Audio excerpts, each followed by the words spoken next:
With that, welcome to the Siren podcast, Glenn Kirschner and my friend Michael Cohen. It's wonderful to see you. Thank you so much for joining me, kind of last minute in particular. Glenn, Michael, you and I talk pretty much every day now, so Yeah, thank you we for do. joining. Yeah, we were going to have another guest on this episode. Unfortunately, the time didn't work out, but I'm excited to talk to you both. Glenn, I have so many legal questions because there's so much going on right now. But I first and foremost, honest to God, want to check in with both of you and how you're doing, because what I'm hearing from my friends in the space right now is like this is a really tough moment. It's this week, last week, the Kimmel, cancellation, everything with Charlie Kirk. The words my friends are using are boxed in, and like hopeless. I don't know. How are you doing?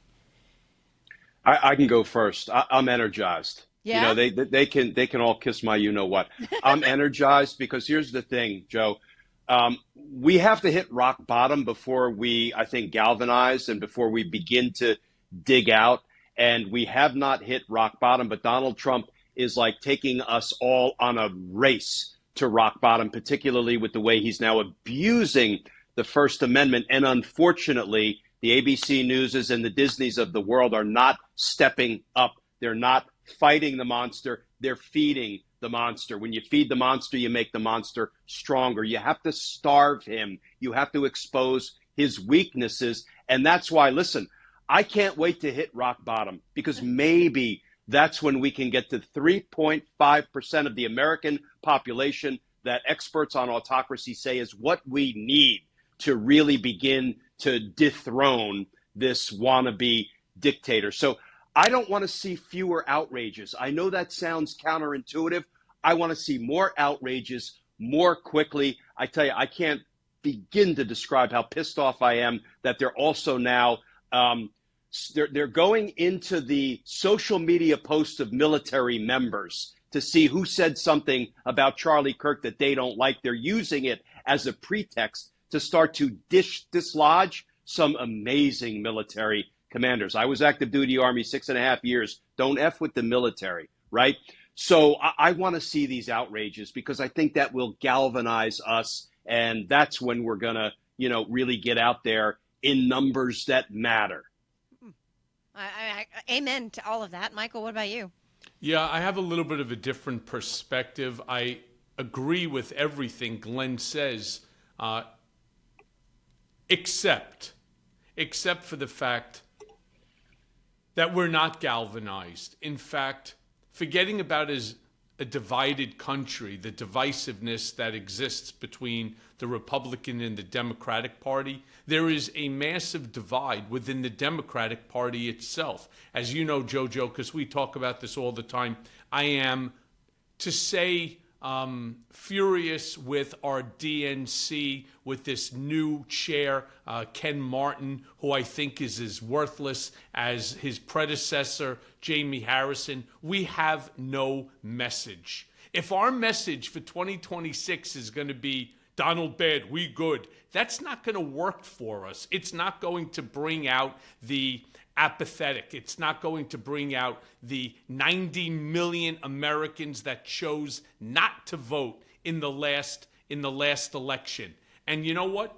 When you have a third of the population, 1/3 of the voting population saying, I can't vote for Donald Trump, but on the same token, I cannot vote for a black woman, we have a real serious problem that exceeds the authoritarianism that this administration is trying to impose upon us. Yeah, I hear what you're saying 100%. Although I will say, to Glenn's point about this being a galvanizing moment, one of the bellwethers for me in my life are what are my girlfriends talking about, right? Like my best friends in the world are not political. Like they're not, they don't get into the weeds on all this stuff. They couldn't probably tell you who the Speaker of the House is if you asked them, right? They just don't care about that shit. This, however, like the Epstein stuff, this thing with Kimmel and all the stuff with Charlie Kirk, this has pierced that like this is just politics bubble, and it's actually galvanized my girlfriends who, like I said, they're Democrats. They voted for Kamala, but we don't talk about this stuff. This is something they're talking about. They are first of all, everyone was outraged and disgusted by what happened to Charlie Kirk because nobody wants political violence like that at all, right? And rightfully so. And rightfully so. But I would say that the thing that happened with Kimmel, and to your point, Glenn, how they're using what happened to Charlie Kirk as a pretext to shut down speech they don't like. My girlfriends are like, this is bullshit. And so I will say that's firing me up in a different way. And it's giving me a little bit of hope that maybe more people are like, oh, shit. See, like, you know the problem, we need to do Jojo? more. Yeah, you know the problem? When you're talking about, as Glenn did, galvanizing our party together, with all due respect, Justice Matters and Siren and my Michael Cohen raw and unfiltered or mea culpa, we're doing more to galvanize the Democrats than they are. The problem is we're just not the national organization. Glenn, they're contemplating on doing a convention, a midterm convention. Did you hear about that? No. So they are. The fact that you, Glenn Kirschner, the fact that you, JoJo from Jersey, the fact that I heard it through a grapevine, and I know it to be factually accurate, the fact that they haven't reached out to both of you, whether it's just to be there at the convention or to speak, to me, shows that they are playing the same old 1970s playbook that has failed us time and time again. All I keep getting from the DNC are more and more emails, more and more text messages. Hey, did you see what Donald Trump did today? Hey, did you see what MAGA Mike Johnson did today? Hey, did you see what so-and-so did today? Send us $3, $5, $20. I turn around and said, fuck you. I wouldn't send you jack shit because I find that you're worthless. It's all about them making money. We need people like you, Glenn. We need people like Seneca Project. We need people like Midas Touch Network and Lincoln Project. We need them to put out ads in order to get like JoJo's friends talking about the issues. Put out the strong stuff. Speak the way that you speak, not the way that they speak, because they have failed us. The last election is proof positive. No, maybe independent media needs to get together and have our own damn convention. So, and when I talk about galvanize, listen, independent media is where it's at right now. I was a journalism major undergrad. I love and I revere both the study and the practice of journalism, and I learned at the knee of a master, a multi-Pulitzer Prize winner, investigative journalist for the Des Moines Register, Clark Mollenhoff, special counsel to Richard Nixon until Richard Nixon went rogue. And then I have pictures of him in White House press conferences ripping, figuratively speaking, ripping Nixon's head off. And I so prize my education at the knee of Clark Mollenhoff. But mainstream media has become more the problem than the solution, right? They have played so many things wrong. And so, this is the time for independent media to band together. When I talk about galvanizing, though, I'm not a political expert. I'm not a political pundit. I don't pretend to play one on TV.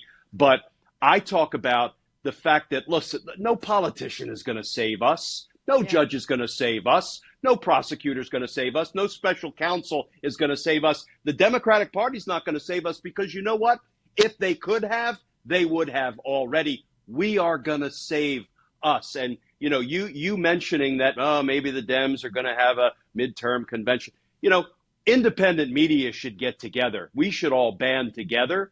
And, Yes. We're corporate free. We have no editors telling us say this and don't say that. Maybe we should band together and make a push because, we are going to be part of that galvanizing force, not traditional politics. You know what we don't have also? You know what we also don't have? We don't have an Elon Musk. We don't have a billionaire that's willing to help us to fund this. That's what we don't have. How many times do you hear everybody saying, hey, we need your support. We need you to subscribe, to share, to comment, to bring in one or two friends into the community. Because only by building outside of the community that's already lock and stock and step with us, are we going to be able to ensure that our voices are heard, that our anger is listened to, and that we ultimately effectuate a result that we need desperately in the midterms 2026 in order to protect our tripartite system of government, our checks and balances, and to put a check once and for all on this executive power that this Oval Office, that this White House is taking advantage of. Glenn, let me ask you to that question. Actually, I have people in my circle who also say like there's nothing we can do. Like these overreaches of power. I mean, this desecration of the Constitution. I mean, we can even talk about specific cases like the New York Times was thrown out, but whether or not what the FCC just did to Jimmy Kimmel is allowed. But what do you say to people who are like, well, that's it, game over? I mean, you the calls coming from inside the House. They have all the power. They control everything. There's nothing we can do to stop him. It's done. What do you say to those people? Donald Trump is a paper tiger, right? This is going to sound trite. When we fight, we win. But we have to fight. For gosh sakes, Guatemalan children just fought through counsel, some great counsel that they had. Guatemalan unaccompanied minors just fought and won. Not only did they win, they got a Trump-appointed judge, Tim Kelly, used to be a prosecutor in my old office. I think he's an honest broker of the facts and the law, even though he's a Trump appointee. And he said the arguments that were made by the Trump administration and the Department of Justice crumbled like a house of cards, and the Guatemalan children won. If Guatemalan children can stand up and fight unlawful and unconstitutional deportations, why can't we? Law firms that stand up and fight win. They beat the pants off Donald Trump. I know I shouldn't use that particular phrase because it's an ugly image, but they whooped Donald Trump in court, all four law firms. The law firms that gave up, that crawled in on their distended white bellies into the Oval Office and gave the bully their lunch money without a fight, they're having clients flee from them. When we fight, we win. Listen, don't be an ABC News and don't be a Disney. Don't be a CBS. Be, an organization that stands up. Don't be the LA Times or the Washington Post. Be the New York Times and the Wall Street Journal. Talk about diverse opinions, but they're fighting the monster and they're beating the monster. Don't be Columbia, be Harvard, or even better yet, right up the street from where I am, be George Mason.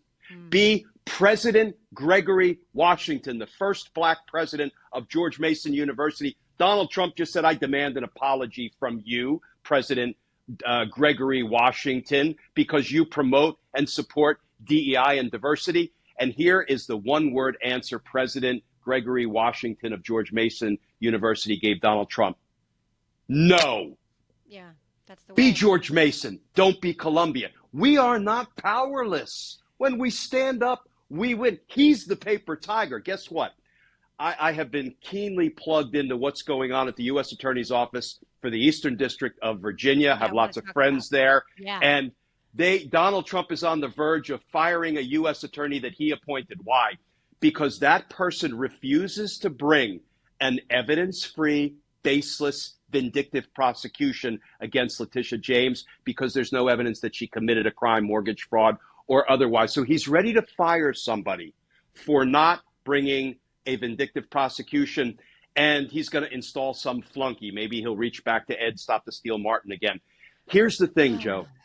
I am desperate to have Donald Trump vindictively prosecute just one enemy. Michael, I know who I'm talking with. I know you're on this call, and I know what they did to you. And thank God that the great writ of habeas corpus still exists, and you had your day in court there, even though you were treated unconstitutionally. That's despicable and unforgivable. But here's the thing.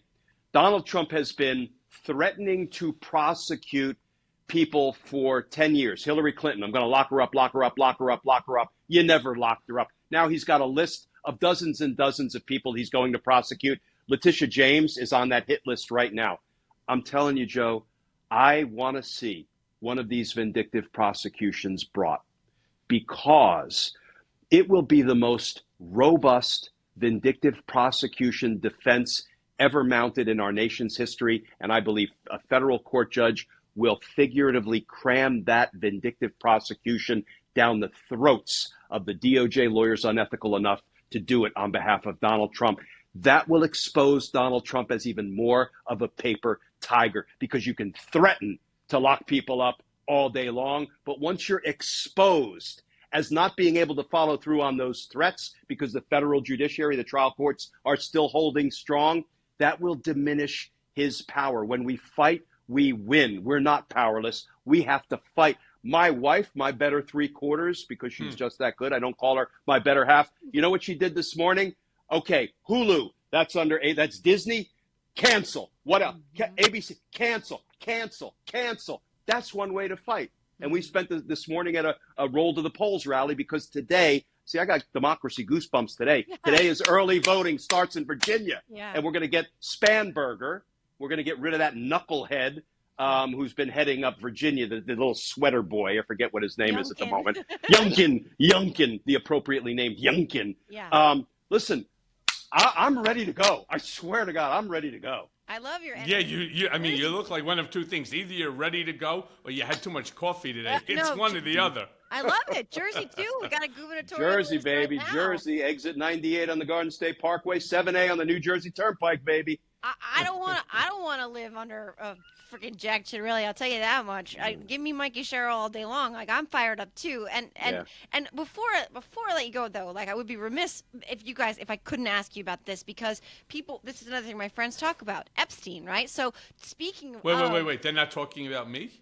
Yes, of course. I thought your friends loved me. They do. My friends love you. They say, Jojo, how's Michael? How's Michael? All the time, every day. Believe me, all day, several times a day. But then when they stop asking me about you, then they say, Joe, what's going on with the Epstein files? And Glenn, to your point about the judges too, like the judges in that case where the DOJ is saying, oh no, we can't. This is grand jury testimony, and the judge is like, this doesn't pass the sniff test. What they could release. So let's talk, please. Help me. Give me like some top line shit that I can say in my replies and to my friends. Like, this is bullshit. They can release this stuff. Even Thomas freaking Massey is saying they can. They can release anything they want to release that is not grand jury protected material, right? You're right, Joe. They tried to play this game where they said, release the grand jury transcripts. Pam Bondi had the grand jury transcript. She knew there was nothing in there. There was nothing in there that we didn't already know. So she made a big show of release the files.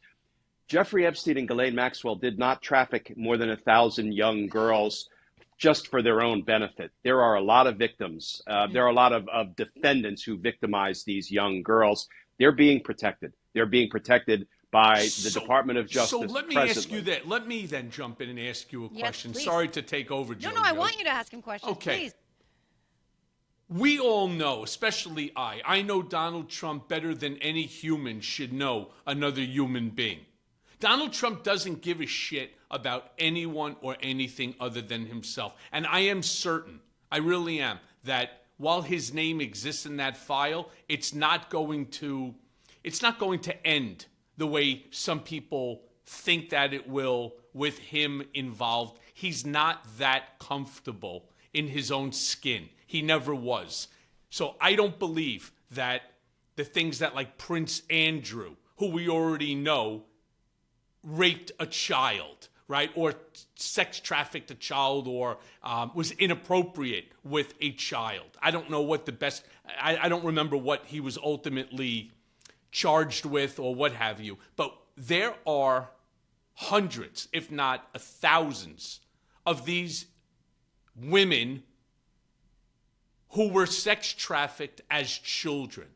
We saw about 30 of them not more than 3 weeks ago on the steps of Capitol Hill. And the thing that I heard come out of their mouths is that we are putting together a list, our own list.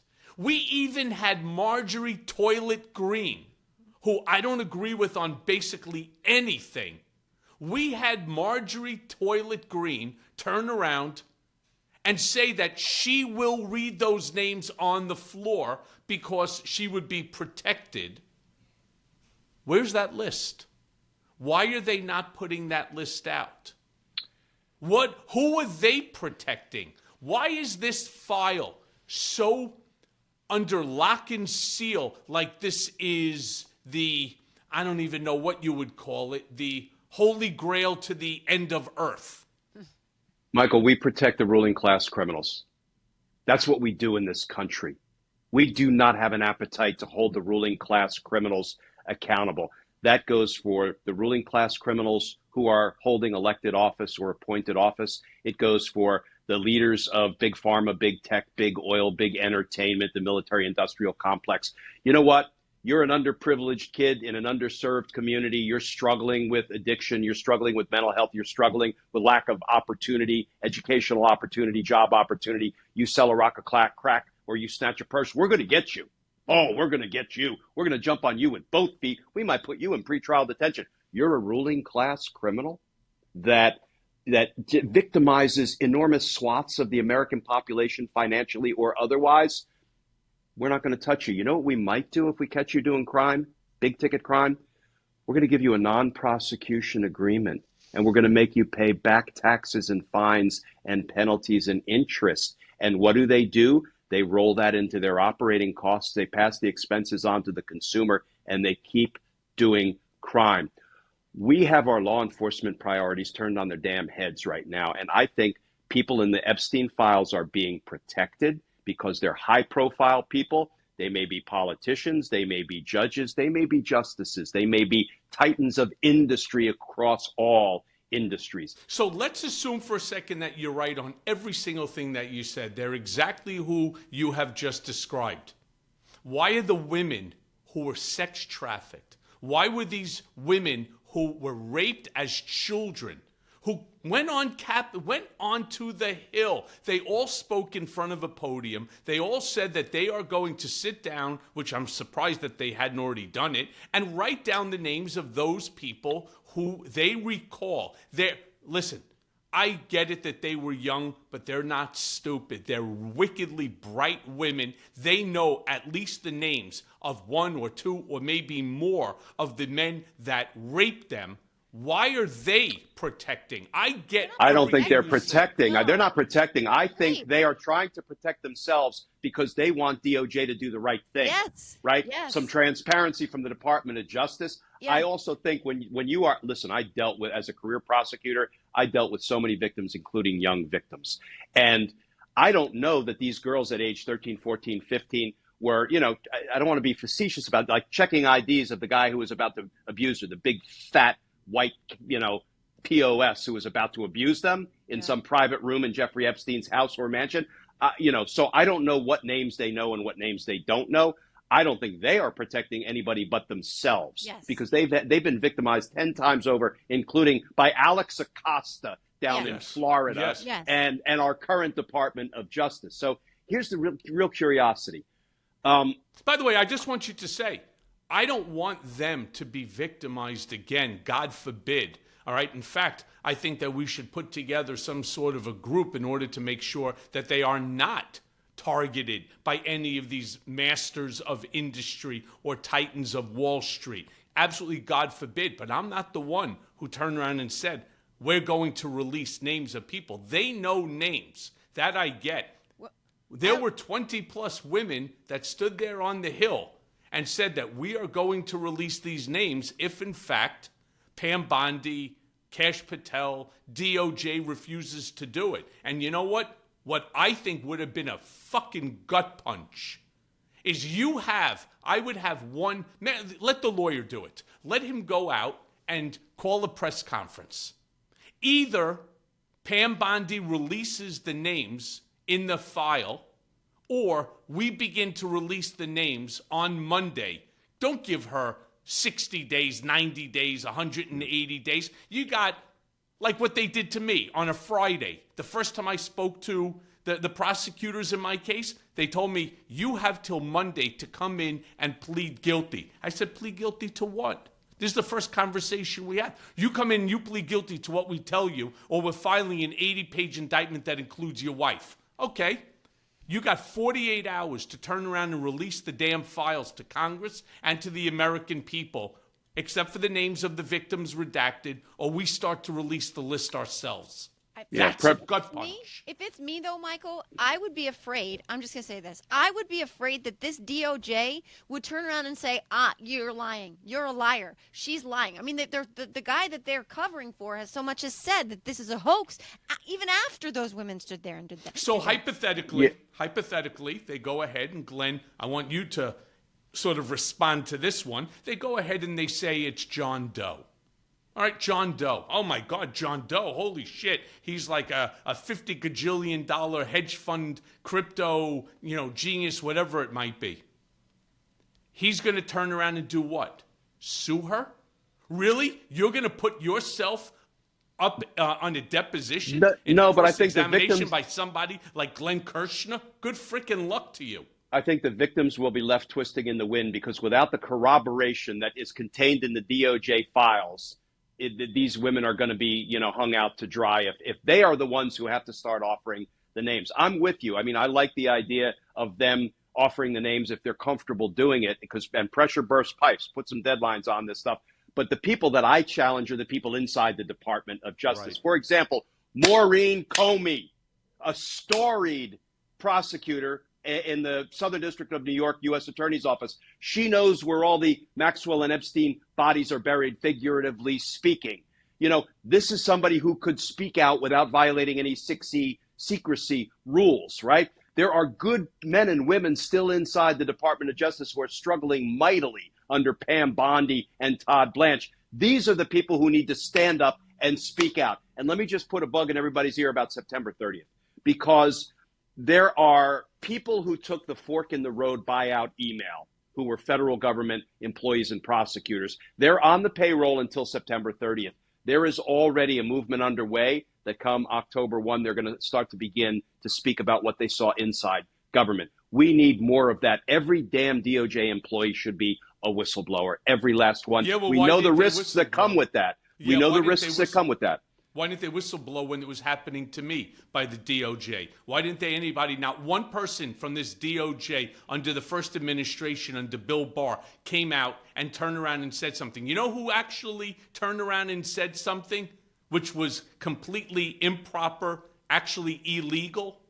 Was Jeffrey Berman, who was the head of the criminal division for the Southern District of New York, who recused himself in my case, which is what allowed Robert Kazami to become the acting head.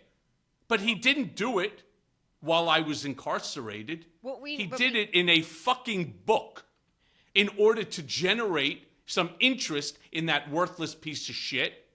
He did it that way in order to make money. Yeah. This is what we're dealing with. Well, to that end, what now we have different circumstances where because they took the fork in the road letter and they're not getting their jobs back, what would preclude them? What would prevent them at this point now from actually speaking out and saying, this is what I saw, this is what I participated in, this is what's going on over there? FBI agents too. I mean, can they do that as well? So this is the Secret Service, et cetera. All of these people who've been kicked out. I mean, maybe, Michael, to your point, we can stop repeating this bullshit history where they perpetuate these abuses of power because they're afraid or God knows what, or because that's they all that I'm money. Fighting for. Well, that's all that Glenn is fighting for. That's all that you're fighting for, to make sure that the American people don't lose our constitutional rights. And what was done to me should never happen to another person again. But here's the saddest part. It is happening every single day now. Glenn, how do we get them? How do we get them to come and speak out? And what's the danger to them? Listen, cowardice is courageous, but so is courage, right? And these people are on the books. They're still federal government employees. They took the deferred separation package. So they're still federal government employees until September 30th. So I know there are a lot of them who are prepared to speak out once they separate from government. So let's hope we start to get, more courage and less cowardice. But from my perspective, everybody inside of government ought to be speaking out because, there are strength in numbers. And that's why I say we all have to fight. If we are all willing to fight, we're going to win. If only a few of us are willing to fight, they can beat us down. They can beat us down one by one, but they can't beat us down by the hundreds of thousands or millions. And that's what we need to get to. And that's why I believe we need more abuses quicker, because that is the only thing that may inspire us. And if we're not inspired, we're going to lose it all. And I believe we need more Glenn Kirschners and more JoJos. That's actually what I believe, because I don't think that there are enough.